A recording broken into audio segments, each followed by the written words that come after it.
হে hi viewers, আজকে তোমাদের জন্য নিয়ে চলে এসেছি দুপুরের লাঞ্চ থালিটা।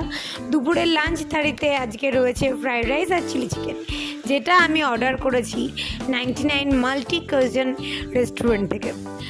তো তোমরা দেখতেই পাচ্ছ, ভেজ ফ্রাইড রাইস রয়েছে 1 প্লেট এবং রয়েছে 8 পিস চিলি চিকেন। তো আমি তো খুব মজা করে খেয়েছি, এত ভেজিস এবং এত পরিমাণে ওরা দিয়েছে।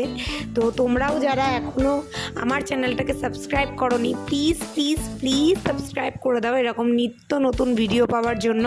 এবং আমি তো এনজয় করে লাঞ্চটা খাবো। তোমরা আজকে কে কী খেলে প্লিজ কমেন্ট সেকশানে এসে বলতে ভুলো না, এবং আমাকে জানিও কোনো দিন 99-এর খাবার খেলে তোমরা 99-এর কোন খাবারটা সব থেকে বেশি ভালোবাসো। Thank you.